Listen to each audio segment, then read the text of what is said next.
Kasi buong buhay ko binigay ko sa kanya talaga eh. Yung sa 7 years na yun. Sobrang hirap tanggapin. Hindi ko rin akalain na ganun. Hindi madali to dahil 7 years eh.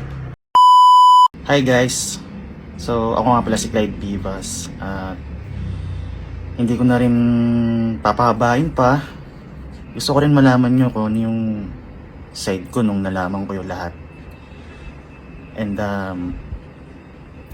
hindi ko alam kung paano ko sasabihin dito. Kasi alam niyo naman din na hindi ako sanay mag-video or mag-vlog ng ganito. So pipilitin ko na sabihin. Actually, ilang araw na ako walang tulog din. 3 days simula nung nalaman yon. And nagkaroon ako ng anxiety. Lagi ako nagpapa-BP ngayon dahil lagi ako nag-chills. Nalalamig yung buong kamay ko, paa. So nag-worry din ako sa sarili ko dahil gusto ko pang mabuhay. Alam niyo naman, syempre masakit talaga para sa akin yun, nung nalaman ko yun. Pero guys, wala na tayong magagawa. Nangyari na.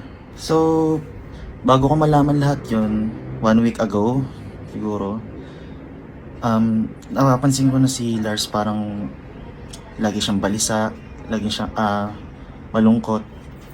Sabi ko nga, ang sabi ko nga sa sarili ko nung napapansin ko siyang ganun, may something wrong or may problema siyang siguro iniisip. Kasi iba yung pakiramdam ko rin na parang gusto ko siyang tanungin kung anong problema, pagod ka ba, ganun. Pero kasalanan ko rin kasi hindi ko siya siguro tinatanong. Baka mamaya yun na pala yung time para tanungin ko siya na aminin niya sa akin lahat ng mga pagkakamali niya. Sabi ko nga guys, lahat naman ng tao nagkakamali, wala namang taong perpekto nga, di ba? Ayun yung mga kasabihan natin, di ba, na talagang totoo talaga.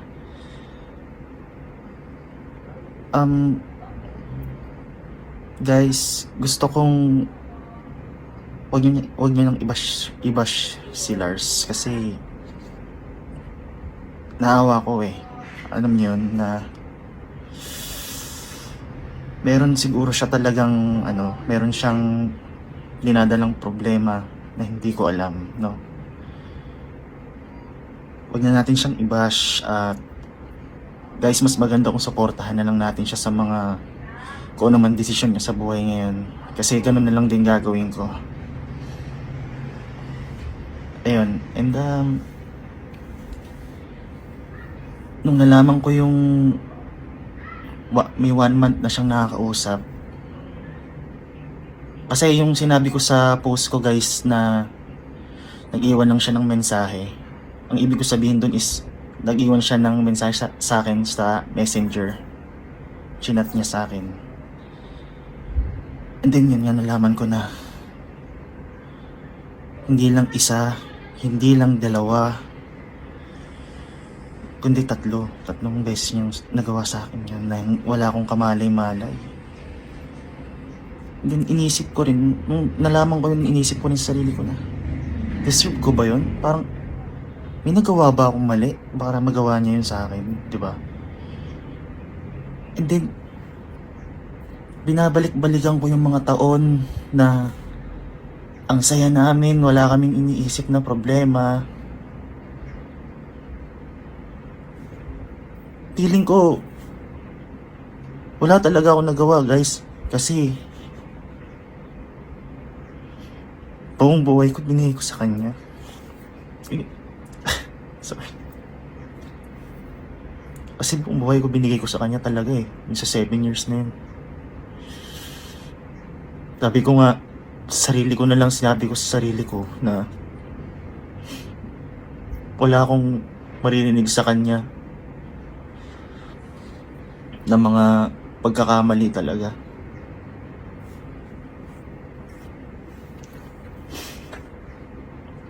Sobrang hirap tanggapin, pero alam ko makakayanan ko to eh. Hindi man ngayon, Hindi man ngayong week, pero alam ko, lilipas din to.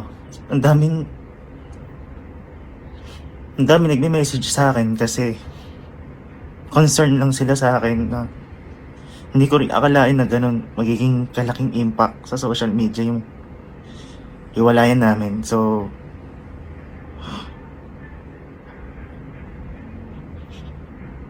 thank you guys, thank you. Lalo na kay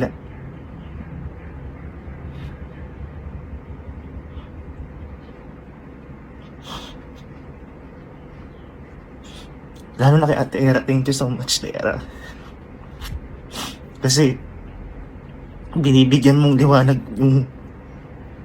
yung buhay ko ngayon. Na-willing pa rin silang mag-help sa akin. Kasi guys, aminin naman natin, hindi madali talaga eh. Hindi madali to dahil 7 years eh. Unti-unti, step by step, kung paano ako maghihilom. Hindi madali sa akin. So, I think siguro, guys, na unahin ko muna yung sarili ko. And kailangan kong bumawi sa family ko rin. Sa mga kaibigan ko na hindi ko na nakikita. I think kailangan kong bumawi sa kanila kasi yung iba doon may mga tampo na, no? Yun, maraming salamat dahil ang daming nagme-message sa akin hanggang ngayon. Hindi ko kayo ma-replyan isa-isa kasi napakadami nyo. Gusto ko dito ko nasabihin. Napakadami nyo nagme-message sa akin talaga. Sobrang concern nyo. And na-appreciate ko yun. Gusto ko lang sanang hilingin sa inyo. Gusto ko lang sanang hilingin sa inyo guys na may waters. May miss ko kayo, may waters. May miss ko kayo. And gusto ko lang sanang hingin sa inyo na supportahan nyo pa rin kami kahit hindi na kami magkasama. Kung ano may maging desisyon namin sa buhay, supportahan nyo lang kami. Kahit di ko alam kung hinahanda ko lang yung sarili ko na bukas, susunod na mga araw pa, hinahanda ko yung sarili ko na baka mamaya iba na. Alam mo yun, hinahanda ko lang din yung sarili ko. Pero alam ko mahirapan ako eh. Totoo lang, kundi rin naman dahil kay Lars. Hindi niyo naman ako makikilala talaga. Hindi niyo ako makikilalang ganito kundi dahil kay Lars, no? Kaya sobrang laki ng pasasalamat ko sa kanya dahil sa loob ng 7 years, ang dami ko rin natutunan sa kanya talaga. And sobrang thankful ko dahil kilala kita. Talaga. Gusto ko lang din sabihin sa'yo bago ko tapusin tong video na to na mahal kita. Sobra. Mahal kita. Pero kailangan kitang i-let go. And sa business niya guys, yung Garcicola, yung Galaxy. Oh my god, namiss ko yung Garcicola. Yung Garcicola. Huwag kayo mag-alala, nandito naman si Claudia eh. Ako pa rin si Claudia guys. Supportahan niyo pa rin yung Garcicola, yung business ni Lars. And yun, sa lahat ng mga desisyon ni Lars sa buhay niya na hindi ako kasama, supportahan niyo siya. Kung may nagawa man siyang mali sa akin at hindi niyo matanggap guys, patawarin natin yung tao, bigyan natin ng chance na patunayan niya ulit sa sarili niya na kaya niya magbago. Yun lang. And I think nasabi ko na rin yung side ko, and sana kahit pa paano maintindihan niyo yung side ko, no? Kasi ang dami yung talagang nagtatanong sa akin. Hindi ko kayang sagutin isa-isa sa message. So, ito na yun. Ito na yung sa side ko. No hate. Balang araw. Siguro hindi pa ngayon. Pero alam ko sa sarili ko makapatawad kita. Yun lang. Kasi tao lang din naman ako.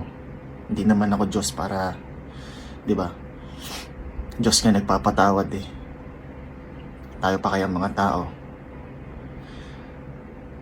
Yun lang. Alam mo sa sarili ko makapatawad kita.